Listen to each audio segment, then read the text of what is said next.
Wealth has its rewards, but it also brings its dangers. Kidnapping is one of them. No ordeal is more horrifying for a family than to have a child taken. I'm Jim Kallstrom, former head of the FBI's New York office. Kidnapping cases are among the most challenging for law enforcement, who often must remain out of sight, yet close at hand, ready to move in at a moment's notice. Here the clip starts with a great contrasting statement. Wealth has its rewards, but it also brings its dangers. This is a classic balanced sentence structure to contrast good and bad, or positives and negatives. The pattern is X has its positives, but also brings its negatives. You can use it to describe almost anything with pros and cons. For example, fame has its perks, but it also brings stress and privacy loss. Freedom has its joys, but it also brings responsibility. Technology has its benefits, but it also brings new risks. Right after that, we hear kidnapping is one of them. This is a short, punchy sentence that sounds very powerful. It refers directly back to the dangers mentioned in the previous sentence. It's a great way to emphasize and raise serious risks and consequences. Now, try it yourself. Fame has many downsides. Privacy loss is one of them. There are many reasons for failure. Lack of discipline is one of them. Social media has its risks. Addiction is one of them. Okay, then Jim says no ordeal is more horrifying for a family than to have a child taken. An ordeal is a terrible, very difficult and painful experience. This sentence uses a powerful superlative structure for comparison. Now, some noun is more some emotion than a situation. It conveys a deeply emotional, sympathetic, and tragic tone. You can use this pattern to emphasize the extreme nature of something. For example, no moment is more terrifying than realizing your child is missing.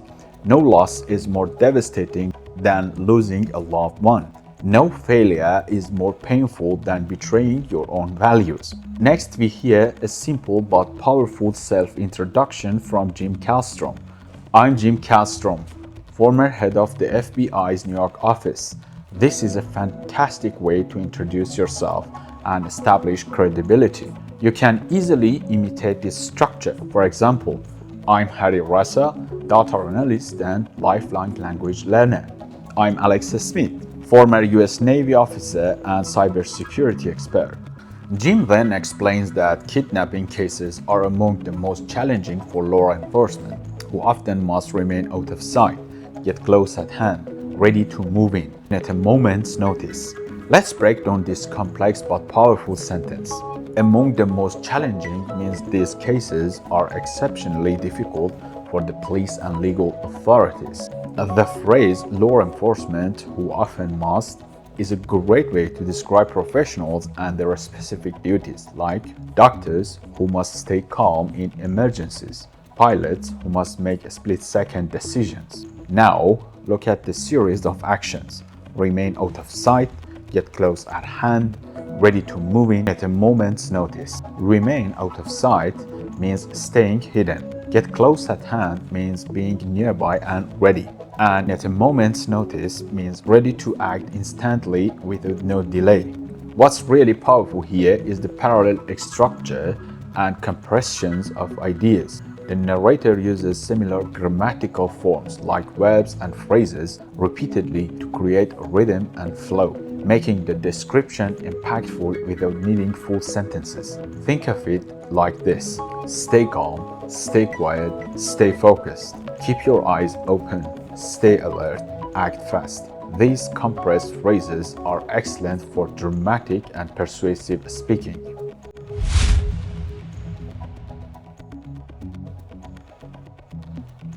About 20 miles south of Fort Worth, Texas, lies Alvarado, a small town in rural Johnson County.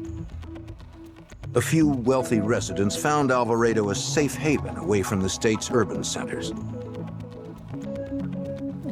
The McNeils were among them. They lived as one of the area's most prominent families, partly from the return that Mr. McNeil made by selling an early design of the handheld calculator. At 7:15 a.m. on Friday, January 11th, 1985, they began their day having breakfast together as was their usual routine. Amy! Afterwards, their teenage son would drive himself and his 13-year-old sister Amy to school.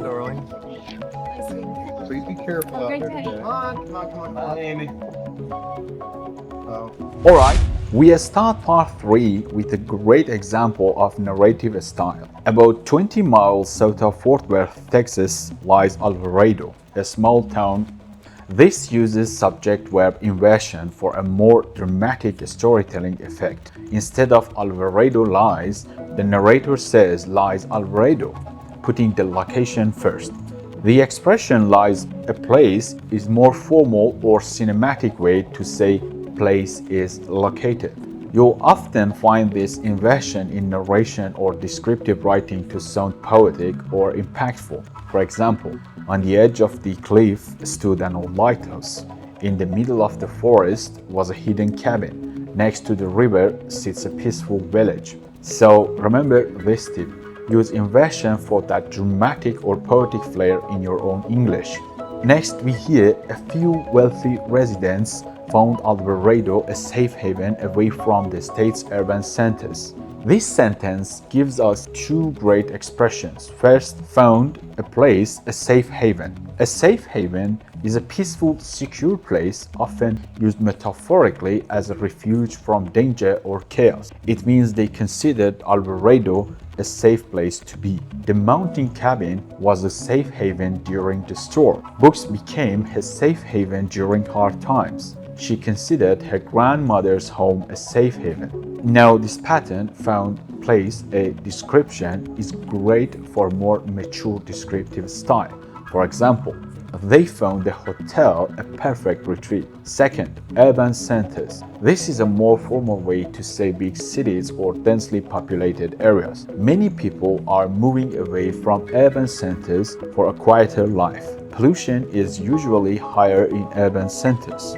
Alright, the McNeils live as one of the area's most prominent families, partly from the return Mr. McNeil made. So let's break down prominent and return here. Prominent means well-known, respected, or influential in a particular area or field. For example, she worked her way into one of the city's most prominent law firms. He is a prominent figure in the scientific community. Now, use prominent when you want to describe someone or something important or famous, especially in a local or professional context. Now, the return that Mr. McNeil made. Here, return means profit or financial gain from an investment or sale. For example, he earned a good return on his investment in real estate.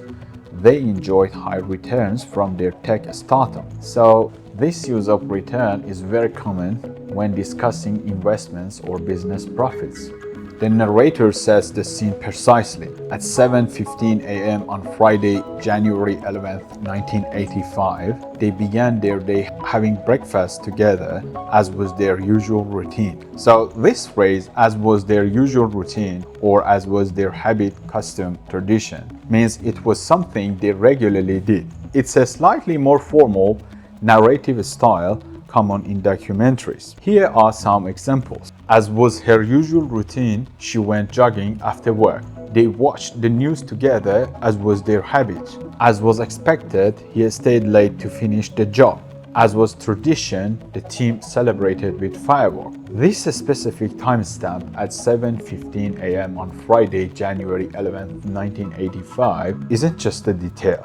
It adds incredible authenticity and narrative tension. It makes this story feel very real. Using formal and exact time references like this is a great way to set a scene with realism. So you can use specific time markers to make your own storytelling much more vivid. For example, at 3:42 p.m. on May 6, 2002, everything changed. It started at 5 a.m. sharp, just as planned. At exactly noon, the deal was finalized. And finally, for this part, the clip says, afterwards, their teenage son would drive himself and his 13-year-old sister, Amy, to school. Here, the word would isn't about the future or a conditional situation. It's used to describe a repeated action in the past, something they did habitually. It's a very common use of would in narration and storytelling. You can use it like this. Every Sunday, they would visit their grandparents. She would always sing while cooking. In summer, we would go fishing at the lake.